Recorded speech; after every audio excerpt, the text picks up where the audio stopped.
Black Ops 7 has officially been revealed. Multiplayer, zombies, Warzone. Today we're taking a look at what was available at COD Next and my opinions on the content at hand. Drop your thoughts as we go along, drop a like if you enjoy, make sure you subscribe for more FPS content of all kinds, Black Ops 7, Battlefield 6, Arc Raiders, and plenty more here. Love to have you in the community. We've got a very busy fall upcoming, but anyways, let's talk about what's on hand here at this. Super raw, unfiltered thoughts, just have a couple of notes here from COD Next and everything.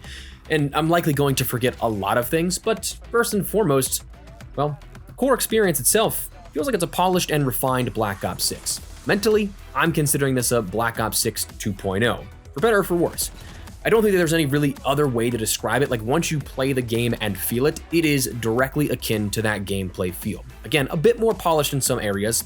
And here's the thing, that's not even inherently bad. Like, personally speaking, I don't mind Black Ops 6's core gameplay, and thus Black Ops 7's core gameplay. I really don't. It's Call of Duty, it's a unified engine, and the last few years is taking that you-know-what-to-expect approach, and this year kind of amplifies that sentiment. Being a game built back-to-back, it's very readily apparent. Like, fundamentally, I do not think the core gameplay is bad, but it also doesn't push the boundaries in a lot of senses. It doesn't challenge the norm, it doesn't necessarily wow you, and perhaps I'm just aging out of COD, which is totally fine, but despite being a Black Ops 2 fanboy, like, my favorite in the franchise, and this being a spiritual successor, I appreciate the design element of that, and I appreciate the freedom the near future can afford, but this is another Black Ops game to me. I will be playing for both content here because we've built a channel over the last 12 years predominantly on Call of Duty. Like, I'd probably say 550,000 people at some point of the 620,000 here on the channel so far have probably subscribed for Call of Duty in some capacity. But also because there are elements to the game and to Call of Duty as a whole that I do enjoy. I very much enjoy the grind of multiplayer camos and things like that, or challenges to go along with it. It's just something I personally enjoy.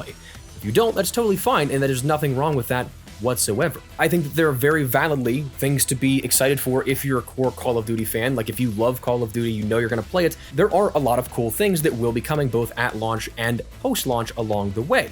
But if you're somebody that is just kind of like, okay, this is the year that I don't really care too much about it, that's totally fine. And of course, of all the years, there's quite a bit of competition here in the industry and a lot of games, not only just in the FPS genre, but a lot of stuff here in Q4 that are going to be a lot of fun to play. So in that sense, it's almost like a feeling of indifference, perhaps, where, like, I'm not necessarily mad about Call of Duty Black Ops 7, but I'm also not shouting from the rooftops that this is going to be a top 5 Call of Duty game of all time or something like that. Top level, I love the things like, again, the camo systems, the weekly challenge systems coming back. So far, the communication we've seen in terms of some of the gameplay changes that actually made their way into the beta version here that we'll see in a couple of days and what was showcased at COD Next. Things like that I really will enjoy whenever I end up playing. However, we can also recognize that while there is some good, we can't ignore there's going to be some bad. We'll talk about specifics of good and bad about the gameplay itself, but independent of that stuff that we saw at COD Next, that entire experience was a bubble. It was something confined into a singular LAN experience that everybody was playing. Of course, yeah, there's some of the best players in the world all stacking up against everybody, so not everybody's going to do crazy good or anything like that, but it's good competition in that sense. However, that's a, again, small, confined, controlled space. When we get to the real launch experience or even the beta in a couple of days, you're going to see those things that will be persisting: skill-based matchmaking, disbanding lobbies, chat moderation, shadow bans, things like that that at a top level affecting the entirety of the Call of Duty ecosystem, those things are not going away. And so therefore you could end up having, again, this bubble where I had fun playing with my friends. We're all playing for content. We're all pushing the objectives and things like that. That it's enjoyable in that sense, that it's not going to be one-to-one in that beta and in that launch window. So we can recognize both that there is good, but also recognize that, yeah, there's some stuff that still is the elephant in the room, the things that probably aren't going to get addressed. And that's frustrating, and unfortunately, again, is one of those things that's contributing to that overall, well, not wow factor. Mix that in with the general fatigue, I guess, of the Black Ops nature, and again, just continuing the feeling of the same game, a 2.0 version here of this. It's a weird sort of place to be in, and I understand why people aren't looking forward to it if they're not, or if people oppositely really enjoyed Black Ops 6 up until this point right now, that this is going to be a great sort of expansion into what is possible here at this. I think that had this been its own standalone thing, like you take 3 years in between once again here, that you don't have a back-to-back Black Ops game, I think this game would be received incredibly differently. Like, I think it would actually be a game that people were really looking forward to had it not been off the heels of, again, another Black Ops, and one that honestly took quite a few missteps in regards to community sentiment along the way since then. But anyways, that's general feelings here with this, but let's talk a little bit more about specifics, because there are things that I do want to talk about, sort of give some praise to, and of course, some really critique, because some of the things I did not like, some I did. Maps, let's talk there. Designs, thematically and aesthetically, I really did enjoy the maps. I think that if this is any indication for what we see for the full launch offering of the game, there's some cool, unique locations here, and a lot more color and vibrance than what we see in a lot of other games in the franchise as of recently. I think that visually, they're just really nice to look at and have some really cool details. However, oppositely, some of them I think are interesting ones to lead off with. The layouts, like Toshin or Toshin, I don't think that that was a well laid out map. That map in particular, too many interweaving yet also disconnected pathways for that map. Like, it feels like at any given point, you're kind of looking horizontally at the map. Like, it doesn't feel like you're going north to south, but instead you're just always going east to west. If that makes sense, I don't know if my just weird, stupid brain thinks of things differently than the average player, but it's one of those things that, like, I feel like, oh, I'm trying to progress up the map, but somehow I'm looking to the side again? How does that work? And one thing that, like, kind of bothered me, and maybe I just missed it, but one thing that I noticed in a hardpoint match was I spawned mid-map whenever we were ending up attacking a hardpoint that was the sort of enclosed train station that's on one side of the map, but I spawned in mid-map, and there was truly no way to get from mid-map to that point, like, straight through. I had to go and wrap around almost into spawns to then come into that line of sight there, or take a vent that was still somewhat down that way, pushing back towards a spawn before I jumped in, and there was no real, like, head-on attack angle to it. So that kind of stuff was weird in how that was designed and balanced. Spawns, I thought some of them were just downright atrocious.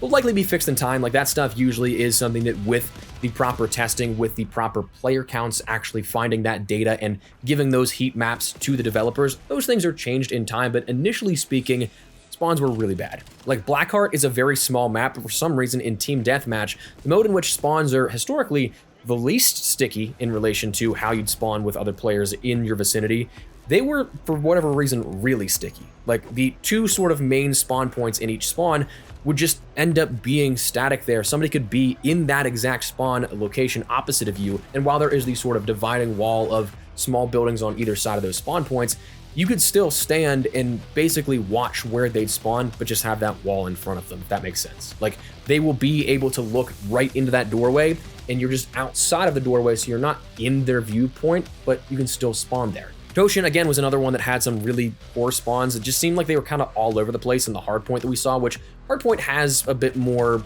I don't want to say random spawns, but compared to like a domination or something, it bounces around a little bit more in terms of how that spawn will navigate where you're at. But that, it was one of those things that, again, it felt too sticky at times and then too random at others. Again, I think that'll be fixed, but that was something that I noticed that was a bit bothersome. Streaks, I think that these are kind of like in between. I both love and hate them, what we saw.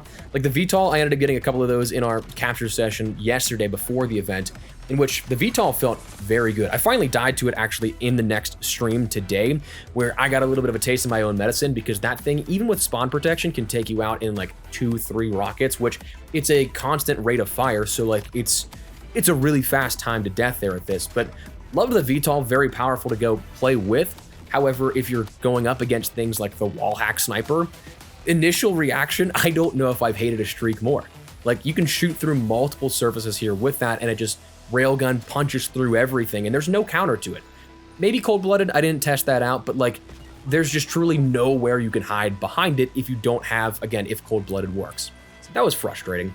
Weapons, Creator Class I think is nice in terms of not only just the UI, love the new UI for that one, and it's nice that you have more cross-categorization attachments. Like, big ups on that. I love that like, if you want to build a gun for more recoil control, you now have the ability to use attachments across multiple categories, whereas the last couple of years, it kind of pushed you towards 1 or 2 different categories were the only things that had recoil mitigation or ADS or sprint to fire speed adjustments like that. So you have more availability to do that now across multiple different attachment sets, which is nice. So you can min-max things if you'd like to do that. Weapon kick felt a bit more apparent on some guns. Like again, a lot of this does feel like Black Ops 6, but I think that the recoil patterns were amped up a little bit, like those profiles were a bit more noticeable. Perhaps it's just me with not necessarily the most well-adjusted builds, but we also didn't have enough time to fully determine that. But that was something that I definitely noticed. There was more punch to those weapons, which is both, I guess, good and bad, depending on who you ask. Modes, Overload was the only one that really was like something that was new and something noteworthy, but honestly, I really liked Overload. I thought that that was a really fun mode, and I really like the return of Uplink in a sense that it brings back. That I think this will be really good to both play and watch in competitive play, and I'm really hoping that it does make its way into that CDL rotation. You'll definitely find me playing ranked play if that's the case with this. The overclock system was the sort of first innovation, I think, that was impactful to this game, truthfully, where you have two options for a field upgrade, lethal, tactical, or streak, that you can sort of customize those things here. You can really make a difference in your playstyle if compounded, like if you start to add things together that all have similar attributes. Like for me, for example, I was running the overclocked ammo box, which gives you the option to have the golden bullets for extra score on kills, essentially giving you Crash's assault pack from Black Ops 4. That then mixing with the overclock on a few streaks of lower score cost, plus adding bankroll awarding 150 score at the start of every life. I was getting UAVs and intel like crazy. Like if you have the scout pulse on, with those three things compounding together, it is 100 score for a scout pulse every single time you respawn. I literally think that I had a scout pulse every single life whenever I was playing with that and getting footage with that. So these make for some pretty big impacts on the gameplay, which I do enjoy. So again, that is stuff that right from the gameplay build, notes of good and bad. Again, I did like stuff, I didn't like stuff. But that's a lot of time spent just on multiplayer. Let's talk about some of the other modes here with this. Yesterday, I didn't get any hands-on. I wasn't able to prep or anything for the discussion about this, and we only had limited play sessions for each of these upcoming of Zombies and Warzone. Zombies, I personally liked it. Again, granted, that's only from 17 rounds, an exfil, and about 30 minutes of gameplay, but I liked it. I think for a few, it'll be kind of a shock, right? Like, we're used to the round-based zombies where it's a pretty linear setup, and then everything afterwards is just up to you. While this is partially the case, it's also an interconnected system of play that we haven't seen since Black Ops 2 in 2012 with Transit, so for many, that's sort of like a delay period or disjointed feeling of each segment may end up being a bit of a learning curve or something that you'll have to adjust your play with, but personally, I liked it. Survival maps, something that will be coming in the beta here, while not playable at Next. Back in August, I ended up getting some hands-on time with the availability of the farm survival sector. This and the others will be those smaller POIs across Ashes of the Damned, but as their own sort of standalone thing. I'm going off pure memory here, but with the event in August, we had one objective, which was turn on the power. I think you had 2 perk machines and then the Der Wonder Fizz and the mystery box. That was it. It's a lot more bare bones than what you may be used to with Black Ops Zombies recently, but frankly, that's probably welcome for a lot of people as of late, and I do think it'll be really fun to grind zombies this way. Like camo grinders, I think this might be a very solid way to do things. I again forgot my notes twice now and forever lost on the drive we played at COD Next on, but I think that it was 1 round-based, 2 survival maps in Season 1, and that's a win, I think. Having zombies in the beta is as well a great win in my opinion, and thankfully the survival maps that we played will be what you can play as well. You don't have the full Ashes of the Damned experience, which is kind of a bummer, but this I think is a nice way in a beta sense to test out a little bit of the upcoming features. It says it has a round cap of 999, so more than enough for like 99.9% of players. No slight pun intended there with the 9s all around, but ultimately zombies look pretty good. I think that zombies might be something that carries this game this year in terms of general interest in things that feel new, and yeah, it's the kind of expansion of what we saw with Black Ops 6 and the Dark Ether, but I think that this offers a more unique perspective and experience than like Black Ops 6 multiplayer to Black Ops 7 multiplayer at a sort of top level. But that said, finally, Warzone. First thing, disclaimer, like this might be something that entirely nullifies why you should even consider this. Frankly, I feel like I'm just an idiot on the internet with a microphone, so like, my opinion, who cares anyway, but like, I fully get, I haven't played Warzone since March, so like, feel free to disregard, but I kind of believe this was the most underwhelming and disappointing reveals for Warzone's update of content and its immediate content launch with the Season 1 that we've had in years. Having a Liberty Falls style resurgence map, 2 POI updates coming to Verdansk, and a few gameplay changes that just more minor Black Ops 7 technical integrations, it's not something that I was entirely wowed by. Now, Blackout returning, that was something that we didn't have any heads up on, was kind of dropped out of nowhere. Like, my chat, Ink Slasher's chat, he thought we were getting trolled. But sure enough, that's coming as the Blackout experience.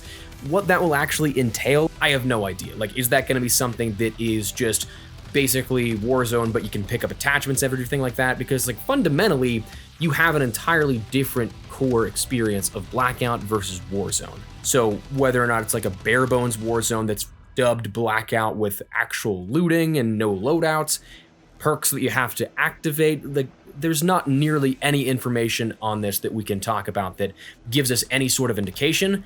But I mean, that is kind of a big wow factor, but it's coming in the spring of 2026. So like, that's still a long ways off. But as for the content for Warzone, it almost seems like it's, I mean, kind of indicative of the whole product overall, is that it feels kind of filler to the next big thing. While yes, you can still enjoy that stuff, and while there is some good stuff coming with it, it's just, I don't know, this year doesn't strike me with nearly as much excitement as years in the past have. I don't know if it's, again, because I'm maybe aging out of COD, it's because I'm playing so many other games right now that, like, my mind just isn't necessarily focused on one singular FPS game in COD like I have been in the past. Whether or not it's because I'm making content for multiple games that I'm enjoying all of the aspects of it, having multiple hands and multiple cookie jars, I don't quite know exactly just yet, but like, that's kind of an overall feeling for the game at large, I guess. I think that this year, for those, again, that are big COD fans, that love Call of Duty, they loved Black Ops 6, I think that you are going to really enjoy this game.